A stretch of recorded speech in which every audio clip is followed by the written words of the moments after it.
Wobbles well and truly alive this morning as the Magpies lose 6 in a row. The Demons hit back as the Pies hit rock bottom. We'll have all the fallout. Jack Viney and Steel Sidebottom are in the house. Tom Lynch's mix-up condemns the Eagles to a pulsating draw on the Gold Coast, while the Kangaroos bounce to 6th position, smashing the hapless Blues. Coach Brad Scott will join us exclusively. And Stevie J finally breaks Big Bill's goal record as the Cats destroy the Lions. James Kelly drops by, his future on the agenda. Plus, the Tigers roar over the Hawks and the Swans do it in emotional scenes for Adam Goods. Sit down but don't get too comfortable. Fully loaded, plenty of intrigue today on your Sunday Footy Show. Got a bit in it this morning, the long-running Sunday Footy Show. Stick around, it'll be on for young and old today. The whole crew here too. Big round of football. The King of Geelong, Bill Brownless. National Nathan Brown and his team of publicists. The multiple quill-winning Damien Barrett, the five-time All-Australian in Matthew Lloyd, and the Collingwood Premiership star Luke Ball. Too happy with himself this morning as he smiles away because the round of football has been fascinating. Everyone said it to be favourites. Well, Richmond had a wake-up call for not only Ulster but the competition with a win on Friday night. Geelong over the Lions in Melbourne. Magnificent. First game since 2007. Collingwood, the big questions. We'll deal with that in a moment. Swans back. Adam Goods tribute. Magnificent. North Melbourne over Carlton.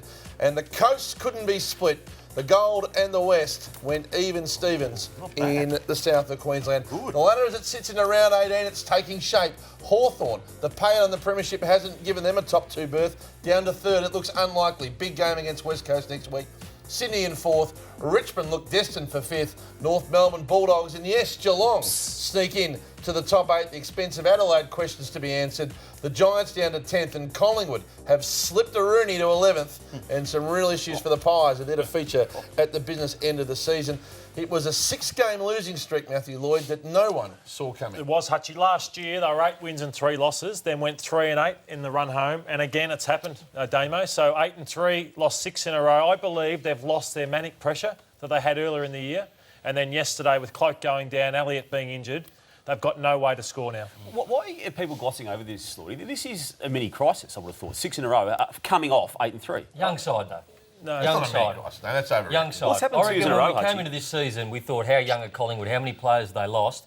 If you said at this point of the season, at the start of the year, they'd be 8 and 9, you would have said, yeah, that's around right. I think they overperformed at 8 and 3, and they got some really good young players. You don't overperform. No. You can't overperform. Their pressure was definitely a lot better in the first half of the year, but personnel doesn't allow them to do what they want to do. Buck spoke about reward for effort. You're right, the pressure for the first half of the year was great. If you don't win those close ones that you should win with a young side... Does it self-perpetuate? I think so. The confidence drops, and I think that's what it looked like happened yesterday. I'm starting to be with Damo. I think that everyone's got good kids, Brownie, so you can't just think next year it's going to happen for you. And we looked at the forward line yesterday and Jesse White wasn't played. Some will say, thank goodness, some Collingwood supporters, but I just think it was the wrong move. I just think with Cloak not playing, he needs to be played. Darcy Moore had Tom McDonald, the best defender.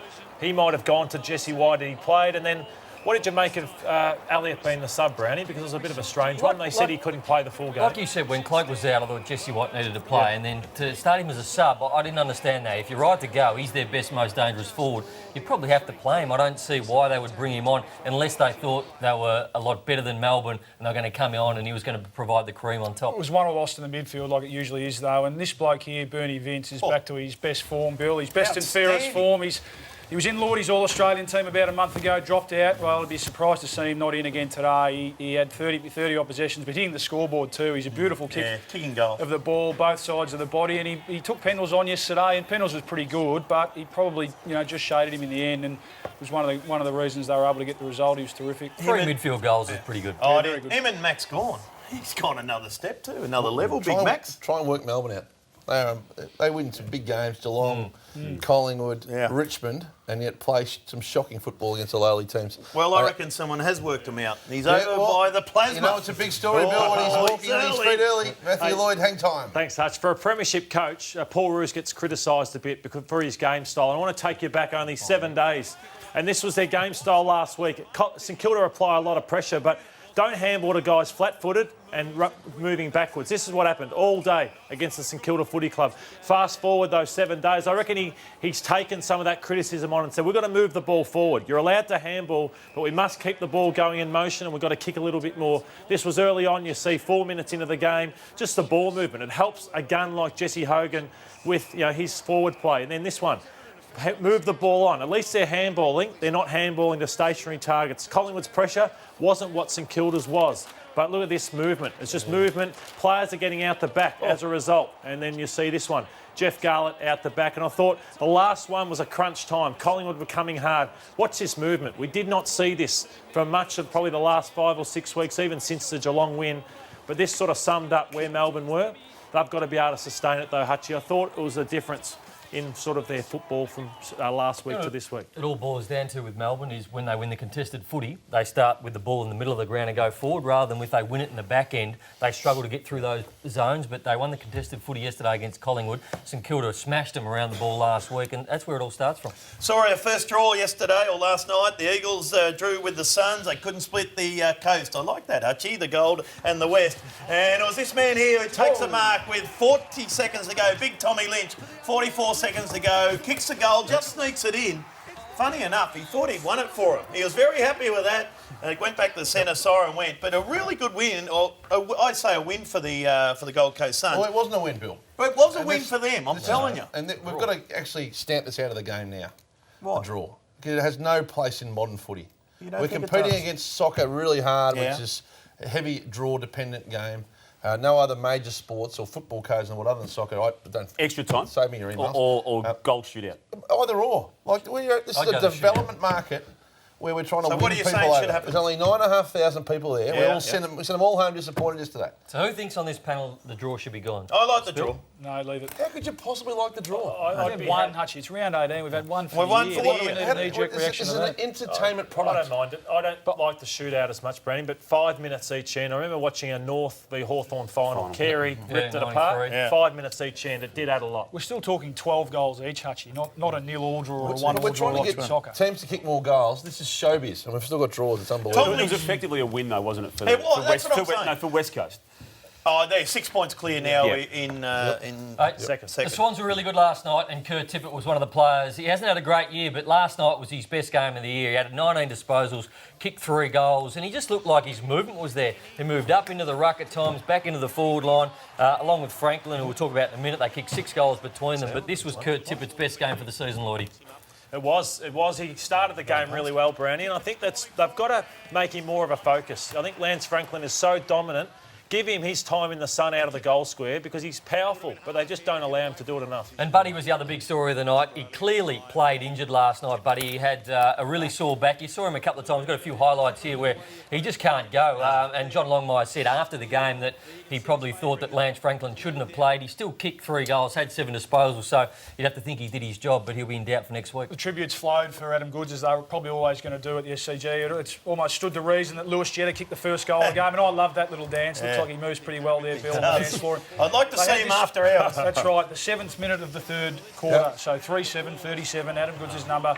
A great sign, a minute's applause. It was It was a great fantastic. sign. You were there, Hutch, Yeah, and you said the sensational. atmosphere was great. No, and it was a big crowd too. So Sydney really came out and supported their hero. I thought it was fantastic. Yeah, we're watching that game live, Hutchie, and there was the Collingwood game Yeah. too, which is an issue in itself. It was a great atmosphere there. Hey, Bill, you've put a lot of pressure on Stevie Johnson in recent weeks with your record, 441. This was the equal your record, this one. 441 goals there. No, that one's gone past, that one. That Yeah. one? Oh, that one was the one. Well, the other guy, Crocodile there's Club. you. That is a crocodile. Now, you know what Now, happened there. that's a disrespectful clap, that. No, it was crocodile a, clap. it was a photo opportunity clap. I thought I might get on TV here. Where is the cameras? There they are. No, but well done to Steve-O. He's had a couple of tough He weeks. took it. It was all pretty serious when he took the reaction. was No, he's flat with some of us on this panel. You? Maybe down this end. But I think a little bit. I think a lot of because- people would have thought that was a joke. Yeah. You were joking. But, Yeah. But he took it to heart, didn't he? Well, because you don't realise, I suppose, when you do have a bit of fun with these players, they do cop a lot of pressure from the outside world, from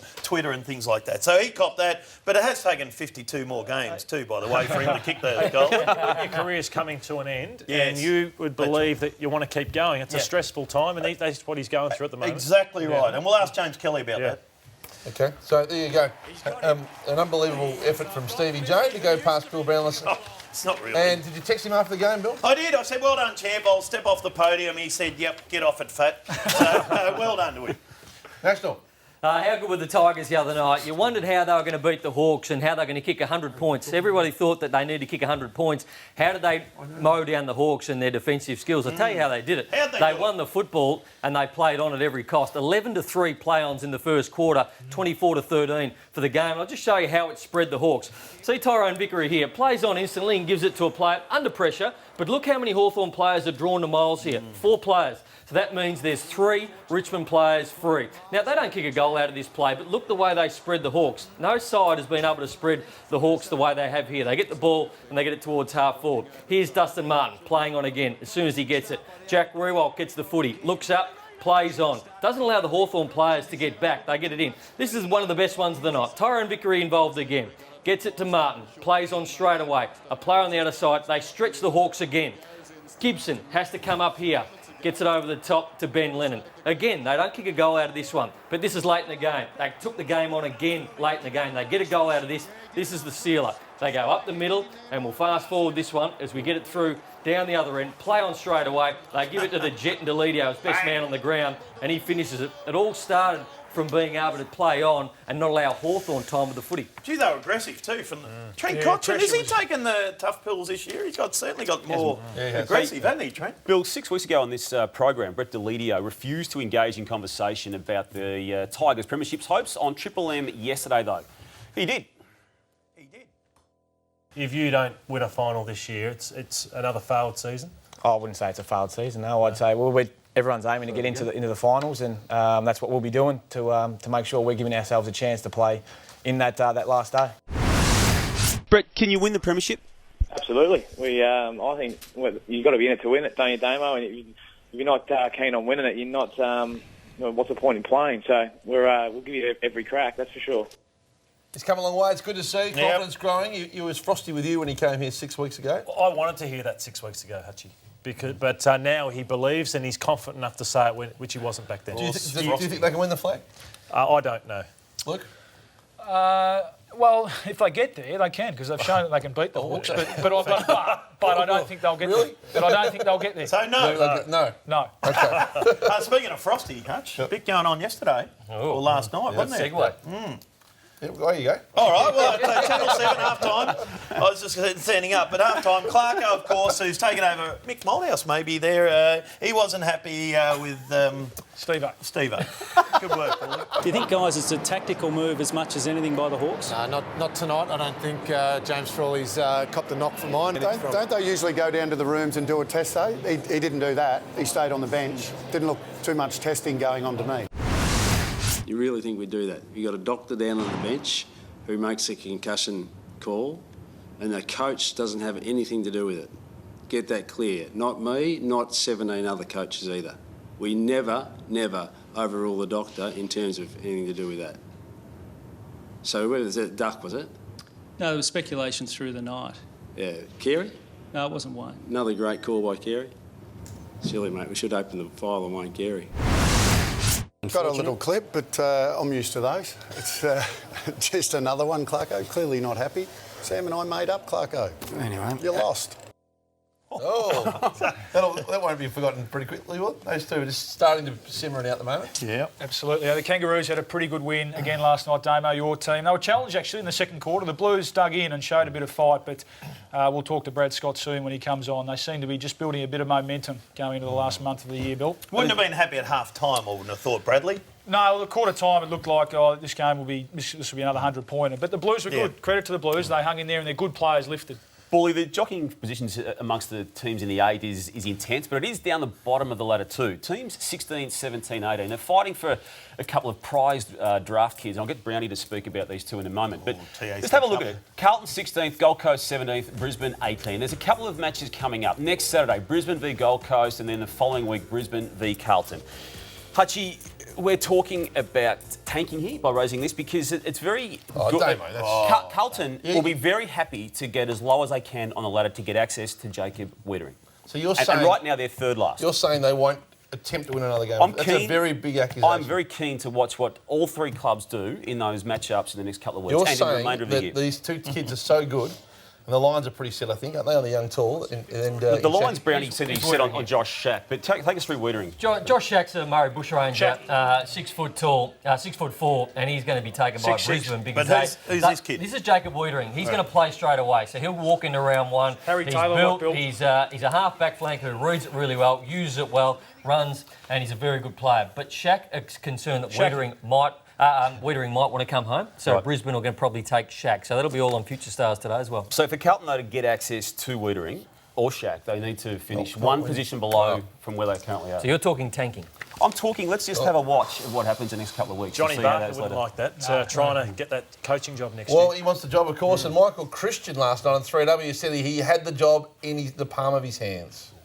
I have it on very good authority that he will be announced as the next coach of Carlton. What? John Barker will? Yep. Okay. Over the line. There you go. Over the line, done and dusted. Were you there last night, Paulie?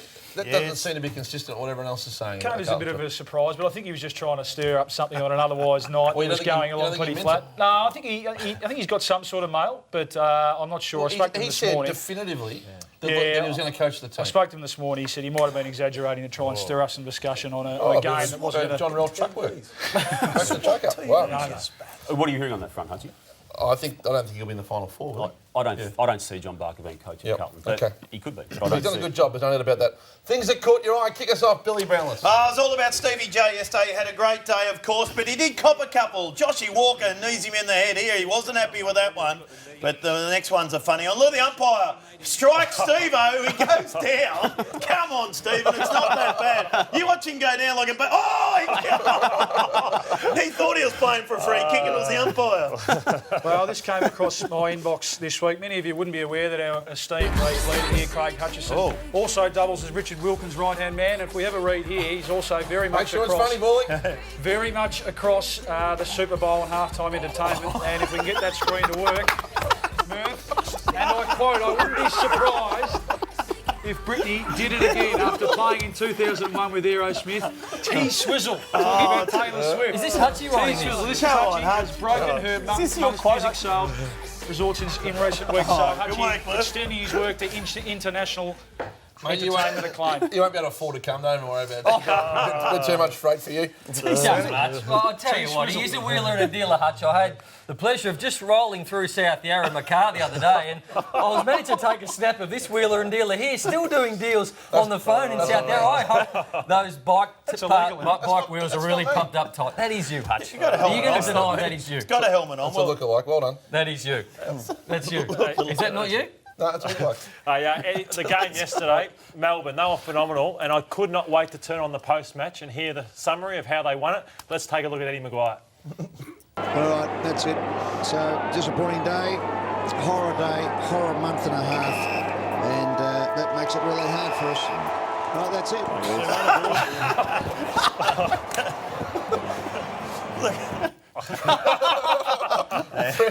fresh red for faces. He was flat, wasn't he?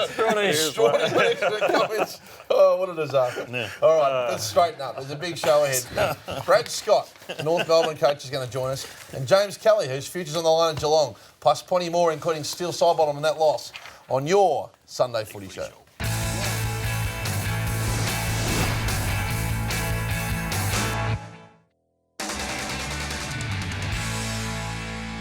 Welcome back to the Sunday Footy Show. It was a shock day at the MCG yesterday. It hit home hard for Collingwood. 6th consecutive loss on the day they chose to go press red for Ed.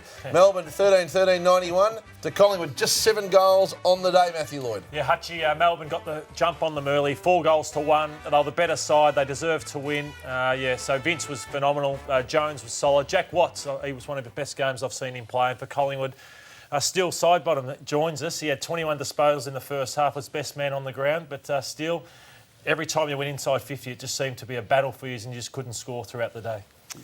Yeah, it was a tough day and a pretty disappointing day. I think the last month of footy we've couldn't question the effort, but in terms of effort yesterday, it just wasn't there, and it wasn't a good day. Where does that come from then? Because as you said, it was a solid month, and you're getting credit for being solid against teams that should challenge for the flag, but you think yesterday it just dropped off a little bit?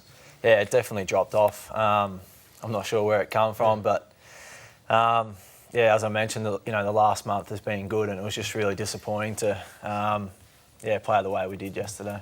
Buck spoke after the game about reward for effort, and with a young group, the last 4 or 6 weeks has been really good, as Lloydie said, against good teams, but you just haven't been able to get in front at periods during the game. It feels like you've always been chasing your tail a little bit. Yeah. I mentioned earlier, it just feels like, we probably haven't started well, which, we're playing catch-up footy for the rest of the day, but it just feels like we can't get in front. We're always maybe 1 goal off. And it just makes it hard to be fighting from behind all day. Did you make a boy leaving Jesse White out yesterday? I don't think so, no. We had, blokes that come in. Jamie Elliott obviously come in and played sub, but I don't think the performance yesterday come down to one person. I think it put a lot of pressure on Darcy Moorhatch personally, and Witts and Grundy were never going to kick more than a goal or two. I know he hasn't been great, Jesse White, but at least he would have taken out a defender in Tom McDonald. But Bernie Vince, he had the job on Scotty Pendlebury and probably took the points, so it was a good performance from him. But what did you think in the post-match, where it's come from? Is it midfield depth was really strong throughout the year? I thought your pressure was phenomenal. You reckon you've dropped off in that defensive pressure as well? Definitely yesterday we did. To Melbourne's credit, they were great, and as you mentioned, Bernie Vince went forward and kicked 3 goals. So you could probably say that we have dropped off a little bit defensively, but it's probably a bit of a drop off in all areas, I think. Everybody expected you probably after you got in front, but more particularly at 3/4 time. Everyone thought Collingwood was going to come. Everyone thought that Melbourne was going to crumble, but they really were the ones that stepped up. 36 more disposals in that last quarter. There's a lot of Collingwood players who didn't really touch it in the last quarter. That would have been disappointing for Bucks. Yeah, it was, and I think on the day we had more inside 50s. Even in the last quarter, I think we had more, but we just couldn't score. So it was real disappointing. You flew out of the blocks yourself, Steelo, in the first half, as Lloydie said, 20-odd possessions, and then was it Daniel Cross who came and sat on you? And he can run all right, can't he? He's hard to shake. Yeah, it is. Big calves. Usually I pride myself on my running and try and run blokes off their legs, but he's as good as runner I've played on, and I didn't get near it in the second half. What happened to Goldie? Did he hurt himself in the actual warm-up? Yeah, a little tweak of the quad in the warm-up, which obviously opened up the door for Shaz to come in and play his first game. Yeah, and he played all right too, half-time. He's going all right. Yeah, he played well. Not ideal though, Bill. He's a South Australian boy, and did they manage to get onto his parents to even watch his first game of footy? His parents were watching his younger brother play school footy, and I think one of the ladies at the club gave them a call and just let them know that their son was playing. Watch the replay. Hey, still, we all take footy pretty seriously. Eddie Maguire does as well. What did you make of this vision? It's Eddie after the game. All right, that's it. So, disappointing day, horror month and a half. And that makes it really hard for us.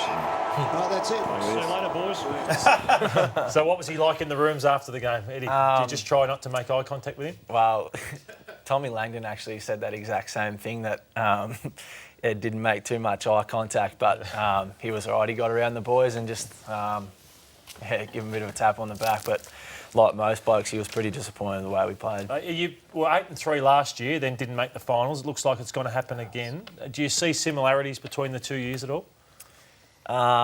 Well, in terms of win-loss, yeah, but I think where we are now and where we were last year, we're ahead of where we were last year. So.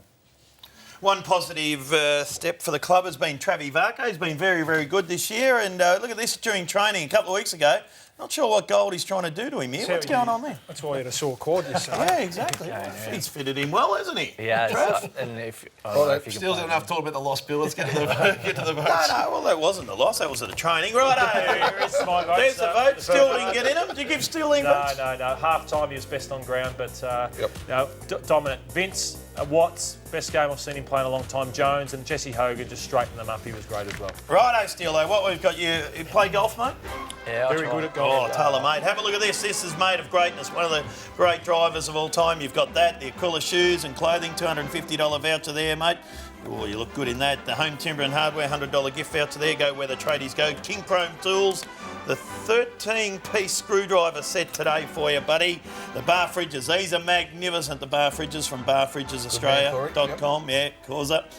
Waterside Hotel, $100 voucher for some food and drink. Not frothies, not allowed to say it. Chemist Warehouse. Oh, look at this. This is the Oral-B kit for only $79.99. How good? That is fantastic. Nana Judy, there, $150 gift voucher there. What's that? Chemist Warehouse gift. Hutch? Yeah, it's the Oral-B set, magnificent. Yeah, Oral-B set. Yep, Well magnificent. Got the whole box and dice. Right, this is what I like about you. You're a good country boy. It's a tough day because you lost, but you've been here to promote the Peter Mac Cup next week, which is going to be a beauty, and of course the AFL Multicultural Festival. It's all happening at the MCG, Collingwood and Carlton for the 23rd annual Peter Mac Cup to raise funds and awareness for Peter MacCallum Cancer Institute. And the AFL Multicultural Festival will also be on in the lead-up with Many Cultures, One Game, the theme. So get down and support two wonderful initiatives of the AFL, Carlton and Collingwood next week. And thanks for joining us, Steele.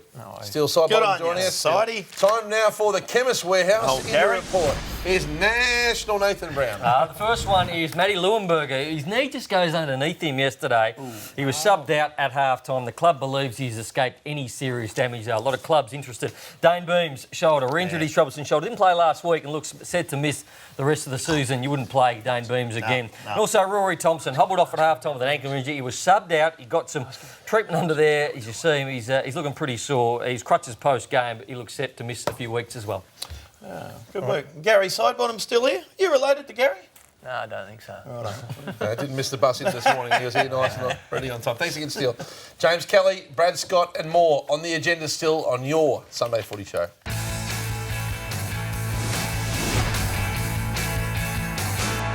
In the house next from the Cats right here on your Sunday Footy Show.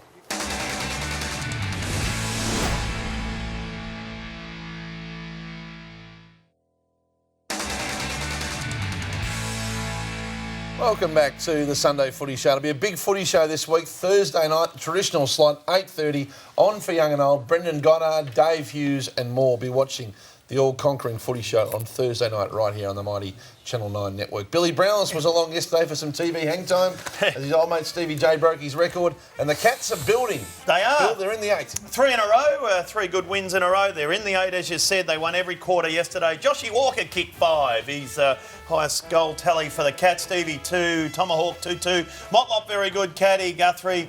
Adcock kicked 4. He did all right for the Lions. Actually, Robinson and Rockcliffe there had the possessions. And this man was very good too, our special guest, James Pops Kelly. 21 disposals, 7 marks, 2 clearances, 3 tackles. Is very good. And Kel, a lot of talk about the old boys, but when the Cats win, the old boys play well. Yeah, they do. We'd like to keep promoting that, I think. Yeah, look, I think Walks kicking 5 was really good for our side. Another avenue towards goal. And blokes like Cads and Guthers are really building into solid plays that you can lock away every week, which is good. But Bartell's been fantastic. Stevie J is slowly getting there and was really good yesterday. Your form's been really good. Enright, Mackie. Like, the form of they've been fantastic, really. Yeah, look, I think we have been playing pretty well. I think the thing that held us in good stead in earlier years is we're a really proud group, and ego comes into it a bit. Yep. Even if this is going to be the end of our careers or whenever that happens, you want to be playing really well. So go out the right way if that's the case. Yeah. It's a strange situation because you are playing great footy and you're one of many. Have you been told that you won't be given a deal next year? Not yet. We've had conversations throughout the whole year. The conversation started with myself and Steve Hocking really early on in the year in pre-season, so that's just a fluid thing that we keep talking about as to what's going to happen at the end of the year. You're a smart guy. What's your read on your own situation? Do you think they'll give you another go? Look, it's hard for me to say. Look, from my point of view, I think I can keep going. I think I'm still playing good enough footy to keep going, but at the end of the day, the club has to make a decision that's best for the club. I love the club, and I can't get angry at the club for making a decision that they think's best for the club. So whatever happens, I'll walk out a happy man. And will you go on elsewhere next year? Well, that's a decision that comes after the decision of whether I'm going to play on at Geelong or not. Like I said, I still feel like I'm going really well. My body's good, and mentally I'm still really enjoying the challenge. So that'll come after the conversations with the club first. How difficult have you found it, though, James, playing football, thinking, is this my last 5 games, 6 games. It must be difficult running out there each week. Yeah, I guess everyone goes through it at some stage in their career. It sort of takes you back to your first couple of years of footy where you're really trying to prove yourself. Your first couple of years you're still learning, and your last year you're trying to see where you can still improve and still make some contributions to the game. And it does put you on edge a little bit, but I think it's enjoyable to take up the challenge and still sort of prove yourself a bit. Do you worry, though, that whatever you do, it's not going to change the club's thoughts, or you genuinely feel like it is about performance now that can get you another season? It's probably a little bit of both. I think you have to prove that you're going well, but, you know, good clubs and smart clubs, these decisions are coming from a long way off, and I think... you know, that they have to plan really well, and there's been a lot of talk about players from other clubs coming to our club, so I guess that's involved as well. And just where the club feels that they're at, and whether they think they can push for a premiership next year, or they might have to wait a couple of years, or all those things come into it. And there's 8 of you in this bracket. We've already seen Hamish McIntosh retire. Obviously, not all 8 of you are going to be there, and probably less than 4. Does it become competitive among yourselves? Do you start to benchmark your game against the other guys' games? I think you'd be lying if you said it wasn't like that. You naturally think about yourself, and football clubs, it always happens. There's always comparisons, and I think that's been a really good thing for us. As a group, we've always been really competitive with each other. We've always driven each other at training, so that's not going to go away now. And probably 10 years from now, we'll still be talking about stuff like that. Who was a better player? Who was better at this? And who was better at that? And I think that happens every That'll day. happen. Matty Stokes is one of those players with you in that older bracket, and this is what Chris Scott had to say about him yesterday. The brutal truth, and it is brutal for Stokesy, is that on balance he's probably better than some of the guys who are playing in our team at the moment, but they're younger, which is working in their favour. So it's never easy to hear that, but unfortunately for him that's just the reality right at the moment. Doesn't mean that'll be the reality next week. Yeah, that is true. It's a shame because he's been pretty good. His form, 4 weeks ago, was very good, Stokes. Yeah, he was going really well. We spoke about it off air. I think it was just a bit hard for Stokes. He had a bad game at a bad time. He didn't play so well against North and got subbed off, and then Jimmy Bartel and Mitch Duncan come back into the side. And we've got a lot of young small forwards who are playing well, and our midfield's getting really crammed as well. So he's a bit unfortunate. He's a guy that could still be a really good player in our side, and we hope he comes back in the next couple of weeks. Had to start well yesterday down at Simmons Stadium. You did. It took 16 seconds, I reckon, before Stevie J swooped on this one. Kel. Yeah, it was a great start, wasn't it? Mark Blitzard's early in the ruck was fantastic. I think he's going to be more of a weapon going forward, and if we make the finals, he'll be really hard to handle. And just those one-on-ones early in the game got us off to a good start. Caddy's been good too, hasn't he? He's been fantastic, Cads. I think he copped a little bit of flack a little while ago, but his consistency the last few weeks, his outnumbering of the footy and his strength in the contest has been something that we probably missed earlier in the year, but something he's really delivered on lately. Sorry, Bill. Josh Walker here, 5 goals. Really good to see him stand up. It was fantastic. I think I spoke about it earlier, the different avenue towards goal. There's a lot of pressure on Hawk sometimes, and it's really easy for opposition defences to roll back in front of Hawk quite easily. So for Walks to kick a few goals and take a couple of great grabs, good for his confidence, but it's good for us moving forward. Been talk about players coming in, Cal, but there's been a bit of talk about Stevie Motlop as well, maybe, going out. His last month's been terrific, hasn't it? He's really shown that we don't want to lose Mott's, but the other side of that, he's probably pumped up his value outside of the footy club. So he's doing what all players should do in those situations, is just worry about playing good footy and let the rest take care of itself. Cam Guthrie's another one there who had a really good game yesterday, and he's coming along in the midfield there, Cal. Yeah, he really is. Go back 12 months ago, Guthers was a tagger, and you'd see glimpses of that sort of speed and that brilliance away from congestion. Now it's becoming something he does every week, and I think opposition sides will be spending more time worrying about what he's doing around the ball these days. Hey, Cal, you now find yourself in 8th position. And, you're a 3-time premiership player, and you've been there and done that before, but must be exciting again to be in the mix to maybe have another go at it come September. Yeah, absolutely. I think our form's been a bit scratchy, so finals the last 7 or 8 years, we've just sort of almost locked away that we're good enough to play finals, and this year we've really had to work to this point. We've still got some work to do, but having said that, if we get there, we'll have the belief that we can win finals. We bring our best, we'll be competitive. Cal, I don't reckon you've ever polled that well on the Brownlow. I could be wrong, but you probably certainly... it's never been my forte. Do you like umpires? Yeah, look, I've got enormous amount of respect for the umpires and the job they do. I think it's hard for them. Everyone they're the ones who cop it, but they're the ones who have to change the interpretation all the time. They're good guys. Are you sure you like umpires? Let's have a listen to you yesterday with a particular umpire. I didn't see a touch, Cal. Yeah, I didn't see a touch. It went 4 metres. Yeah. It's not a 50. You blokes are Absolute mare. You guys are having a mare, an absolute mare. That was a bit of a snowball situation. There was one earlier on, and I was a little bit frustrated about a few other things, and they copped it. So I do apologise for that. I wonder you can get 50 actually. No, it's not an issue, Bill. That's okay, isn't it? Oh, that's good by the umpire to say, yeah, fair enough, I have. And what have you made of the banter between Stevie J and Bill Brownless with that goal kicking record? Oh, it's been funny, hasn't it? I think Stevie's probably organised a banner or something to go out the front of Billy's house now. So, but it's good. They're obviously great friends, and I always enjoy a bit of that stuff outside of the game. Well, Stevie J will be in the votes for sure, Bill, as we get into the votes. Oh, I think maybe not. Guthrie was very good. Motlop was great with his run and sprint and goal-kicking ability. Walks, Selwood, and they're the votes there. But there was an honourable mention, of course, the one and only Stevie J. He's got to get him. There it is there. Well done, Steve-O. Honourable mention. What do you get for that? 3 votes or 4 votes? I don't know what that is. I just had to say it because he's cracked the sads. We've got to look after him. But he was good. He's had 20 disposals yesterday at 80%, 7 marks, kicked 3 goals to 11 score involvements. So he was good. He's flat with you though, isn't he? No, not anymore. I was with his fiancée now last night, Erin. Geez, the girls had a big day at the footy. They did. Was Leanne there? No, she wasn't there, but they all nestle into the Peroni lounge They there did. now, and they just knock them back. they just knock them back.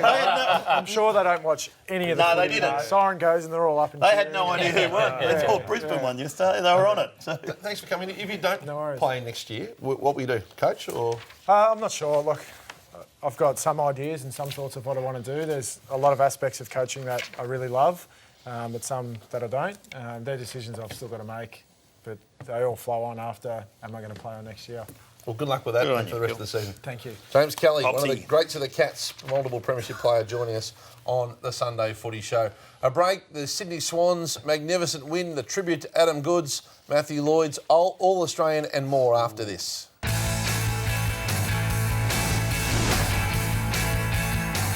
Tribute to Adam Goodes yesterday. It made you feel good again about Australian life. It was just an infectious atmosphere. The crowd came out in a big way yesterday. It was a packed house. They made more noise than you can remember. The tributes were sensational. And the way that the Sydney Swans did it was first class yesterday. Well done to everyone involved. And they played well too, Sydney versus Adelaide. It was a big win by the Swans.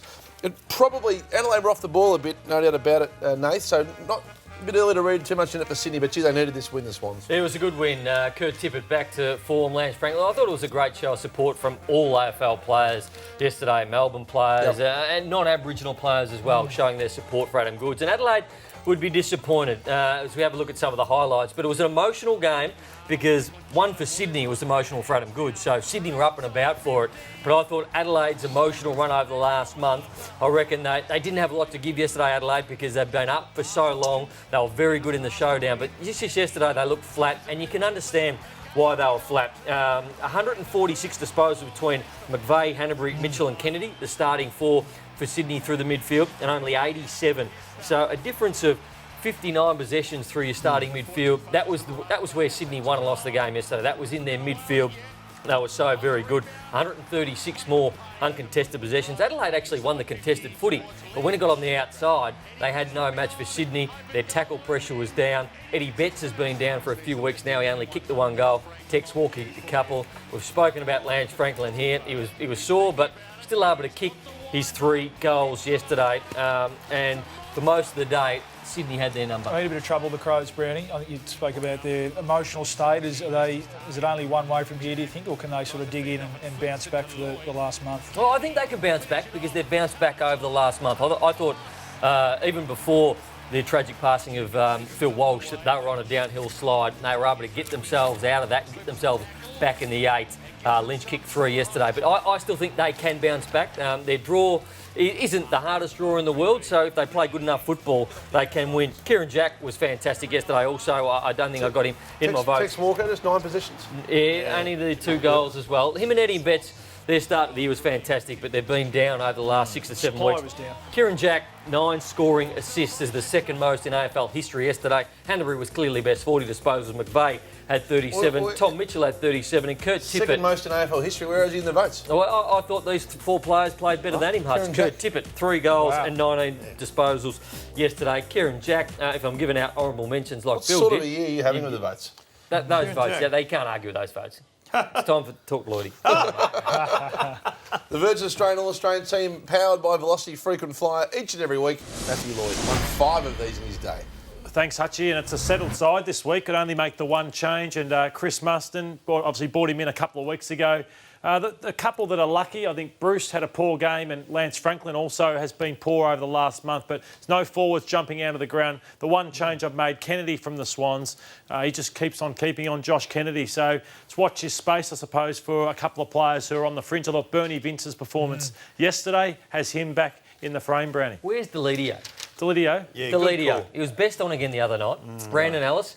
Yeah, Brandon Ellis. You're hard on the Tigers. Informed team in the competition. Have a thing against the Tigers. No, but you've got to also take players out. This guy, 40 and 3 goals. Prentice does it every week. Mundy. So I thought Delidio had a slowish start to the year. He has had a great month or so. Okay. Well, let us know your thoughts. Hashtag All-Australian or at Matthew Lloyd 18. Hashtag All-Australian to tell us your thoughts for the award-winning Velocity Frequent Flyer program. And you can join at velocityfrequentflyer.com. So big news coming there too very, very soon. Bill, the Suns and the Coast. Suns and the West Coast played a draw yesterday in Queensland. First draw of the year. Game of football. It was a good game. There were 6 or 7 lead changes in that last quarter. Very, very exciting there. Tom Lynch kicked the goal at the end. He kicked 4. Harley Bennell was very, very good. Matera, probably his best game for a long, long time, was good. Darling kicked 2 goals with Sheed, who's a very good young player. I have a question for you, Bill. Colin, Is it time to make Tom Lynch captain of the Gold Coast Suns? I'm still happy with Gary Ablett, to be honest, but Tom Lynch is a leader. There's no doubt about that. He captained the side last night. First time, and he was the difference, wasn't he? He was the difference in the end, exactly. But I still think Gary Ablett's their leader there. What do you think, Otto? I think you'd get. I don't know what goes on internally, but if he leads the players better over the course of the week, and not just match days, I'd nearly go with it. For someone who can captain for the next 7 or 8 years. Hey, Bill, this is a great effort by the Suns. I think the Rockets got to take a bit of credit. They're missing their 5 best midfielders and their 5 guns too against the West Coast midfield. Go through them. Ablett, Riscatelli didn't play yesterday. Prestia, Swallow and Amira. Adam Sard stepped up. He's been terrific this year. No, he has. He missed a couple of weeks there, but he come back yesterday. He was very, very good again. I tell you who else stepped up. Martin, Hall, these guys really stepped up and played some really good footy yesterday. But Bennell was very good. Bill, West Coast have been up for a long time. Yes, It was just the game, a flat one for them, and they'll be right. They were off. They were off, no doubt about that. They were flat. And then they probably could have won it in the last quarter. They did kick 4 goals 5 in this last quarter, and at stages looked like they were going to win the game. They've got to fix that. That's been a problem with them. Adam Simpson's been on about that all year, bad kicking and inaccurate kicking, Bill. That'll hurt them at the pointy end. Is it Touk Miller? Yeah, Touk Miller. Very good player. Very good. And have rising star chance. Would he be? Has he played enough footy? Played the whole year. Played the whole year. Hasn't missed a game. Well, he's played enough footy then. He's played every possible Here it is game here. he could. Look at this. There's 44 seconds to go, boys. And Tommy Lynch takes the mark here, the captain of the night, squeezes it through. He thinks he's won the game. He thought they were only 5 points up. He's happy with that. I've won the game for him. Finds out later it was a draw. Tom Lynch outstanding, as you said. Bennell, Gaff and Shuey, they've been very good players for the West Coast Eagles, but they were flat. Hawthorn on the West Coast will be massive next weekend. And then they got Fremantle. Yep. So 2 big games there for the West Coast Eagles. No doubt. Jack Viney of the Demons, the all-conquering Demons, next. Sunday Footy Show style.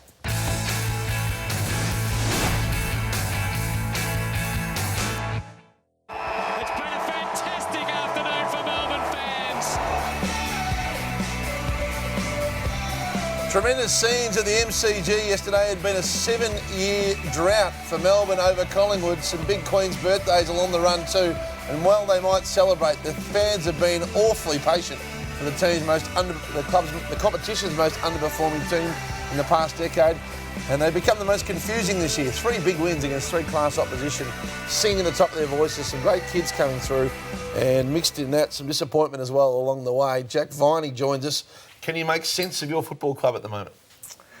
Yeah, I know there's a few ups and downs throughout the year, a couple of strong wins and some disappointing losses, but It's been a up and down year, as I said, but looking forward to hopefully stringing 2 together against North next week. Have you improved, do you think, as a footy club? Yeah, absolutely. No doubt in my mind we've improved as a club and building in the right direction. Certainly frustrations with our consistency throughout the year, but I guess that's going to be coming pretty soon. Just with that, why do you think Melbourne has never been able to string games along? Do you think you've been too happy as a club with the wins you have had in previous times and you've maybe got ahead of yourselves and dropped the ball a little bit? Yeah, it's a fair point. We don't win too often, so when we do win, we probably enjoy it for a bit too long instead of just getting back into preparing for the next week, and could certainly come down to something like that.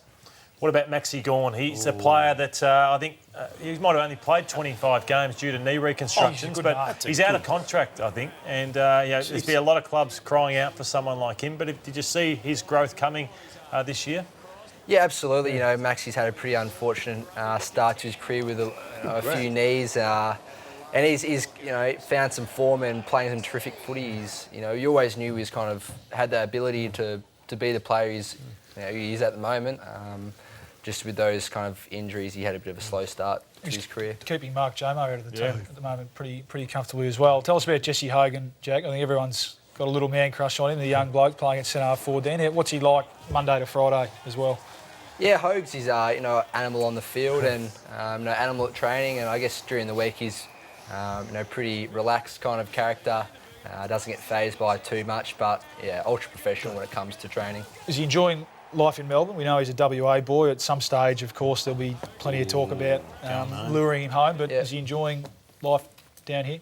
Yeah, absolutely. He's building really strong relationships at the club, and obviously being a 19-year-old, he's missing home. But I've got faith in him that he's happy where he is, and he's going to be a 300-game player for the Melbourne Demons. You're an aggressive unit out in the field. You tackle really hard. Show some of them from yesterday. You saved 2 goals. Have a look at this one. Oh, Crispy, a bit slow. You got him. And then another one down the other end. Here you go. Got Pendles. Pendles never gets tackled. Not once. But have a look at the next one. Pendles gets it, thinks he's in space. Bang! Got him again. And then they go down and kick a goal. So you saved 2, you set up 1. That's the difference of the game.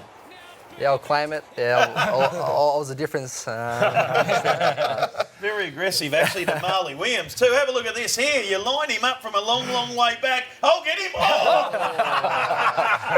Let's have a look at it again. Oh! Lucky you missed, Jack. Yeah, exactly, Jackie boy. A bit of experience from Miles there. Yeah, he's had a few of those coming in. You don't remind me of Batman. Now, this is a funny little story they tell me upstairs. This will be good to confirm this. But you loved Batman as a kid? And so you thought you could fly like Batman. You got up on the roof of your house one day and you jumped off the roof and nearly split your head open. Yeah, I got multiple scars on my face to prove it. I used to climb up in the garage roof, and I always find myself falling out of it and smashing my face on the cement. So did you put a cape on or anything, or dress up? Yeah, I was good friends with Tom Mitchell growing up, and we used to dress up as Batman and Robin. And he was that year older than me, so I always had to cop dressing up as Robin, which I wasn't too happy about. But yeah. Oh, there's your dad. And yesterday you were watching the big screen before the game, and you actually saw your dad, Todd, of course, play football, and you sat there and just watched him for a while. Yeah, no, it was good. Look at him. Look at the mullet. Yes. It's no good. So you sat there and watched your dad play? Yeah, it was good just running out in the field, and they play the old games up on the big screen, and I don't get to watch too much of my old man play. So to be able to get that opportunity, I just enjoyed it for 5 or 10 minutes out in the field. How good has your next coach, Simon Goodwin, been for you? Yeah, no, Simon's been terrific for me. Obviously come in with a bit of a development role, so I've had plenty to do with him, and I just really feel like he's built my game and taken it to that next level from, I guess, making decisions on the field, point of view, and I guess becoming smarter on the field. So yeah, I've loved Simon and what he's done, and looking forward to when he takes over.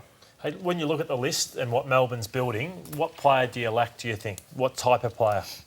Like, is it a bit of pace?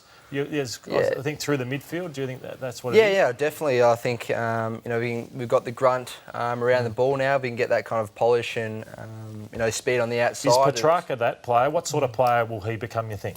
Yeah, I think Christian's going to be kind of that person that's got the ability to win it inside, but then be able to break away from packs and get it into the open space. That's what I see him, being like. You've got a terrific skipper at the moment who's had a great couple of years. You strike me as someone who might harbour aspirations to lead the club one day whenever Nath moves on. Oh yeah, I've certainly got no aspirations to kind of become captain anytime soon or anything like that. But I really enjoy just learning from Jonesy. Obviously, he's playing really good footy and terrific leader of our football club. To be able to, I guess, get that opportunity where my peers see me as someone that leads on the football field. I certainly cherish that.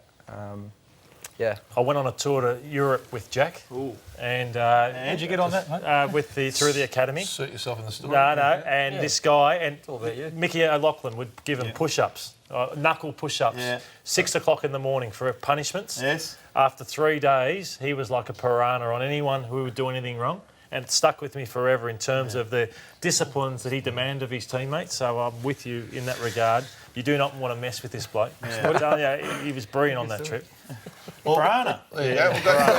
Glad you two could go through the happy stats. Thanks for coming in. You get all the prizes. There they are. There, unlike Lord, I'd have been on a free trip overseas. Talamade, Home Timber and Hardware, Bar Fridges from Bar Fridges Australia, Chemist Warehouse, Nana Judy.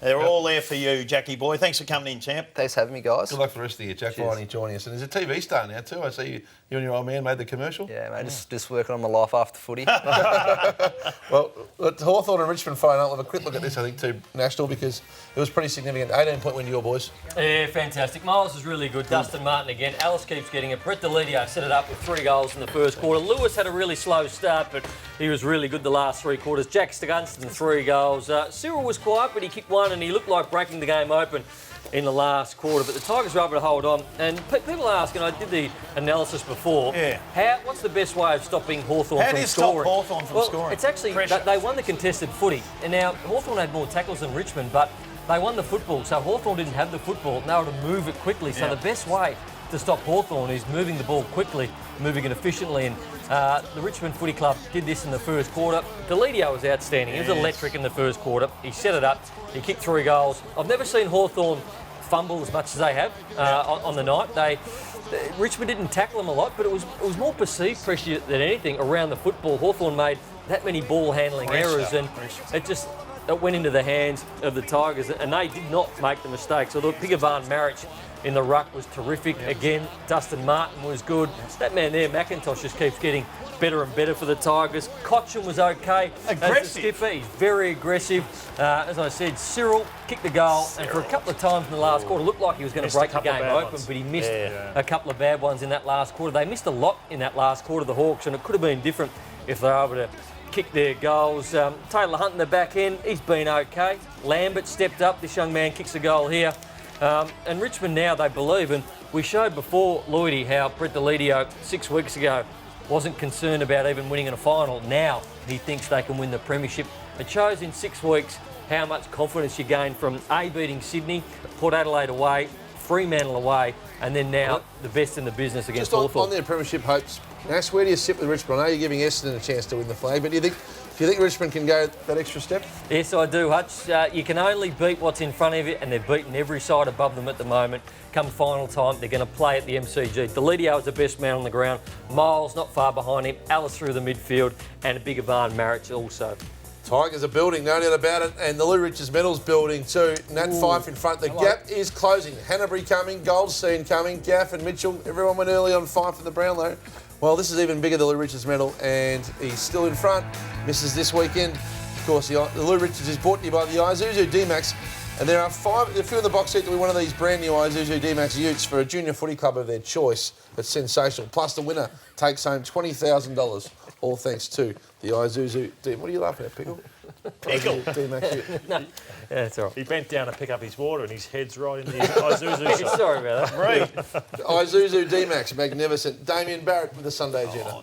Thank you, Hutchie. Yet again, more confusion surrounding the AFL's goal review system. We'll go to the Adelaide game yesterday. The Crows Matty, right against the Swans here. The umpire sought greater clarification on this. At least, though, there was a camera on the goal line. It came from his hat, but whoever's upstairs found it. It was still a rush behind, so confusing there. Luke Russell of the Gold Coast Suns. Matt Rosa marks his kick-out goal. The umpire, again, wanted greater clarification, and when there's no cameras near the line, it doesn't aid his cause whatsoever. It's very amateurish, this system, and they need to get some uniformity about it. Brad Scott, the North Melbourne coach, was in the studio earlier on. Hutchie, you were asking him about Brent Harvey's future. This was as clear-cut as he's been on that. Do you want him to play on? Do you know now? You do? Oh, if he keeps doing what he's doing, I want him to play on. Interesting, yeah. So put it on the agenda. Yeah. How was Brad? All right? Did you have a chat? Brad was good. You okay? You have a little chat with him? We did have a little chat. And? Break bread? All good. We go back a long way, bro. You can't just bust up a 20-year acquaintanceship. It's been a bit frosty recently, though. It was frosty. You wrote a tough column on him. You probably went a bit hard on him. No, I don't stand. I don't resolve from what I wrote on that. I maintain that. What did Brent say? What was it over the top? Said that Brent Harvey would go and play somewhere else next year, and it was appalling. Hutchie, you've been talking about this column 2 weeks in a row. You haven't read it. That's not what I wrote. If you want to read it, have a go. Probably read it, I read it. I liked the opinion. What did Brent say to you? G'day, Dave. How are you, champ? All good, Bill. It's all good. It's all good. It's all good. Is he scared you? And Luke will be right in there tomorrow at the AFL trying to resolve nice little review issue. There's no doubt, because that's hotting up you and Chriso on the match review panel tomorrow. It'll be an interesting day. Plenty more to come on the Sunday Footy Show. Nash is going to go and get ready for Future Stars. Big show today. Will be more up next on the Sunday Footy Show. Where's Gano?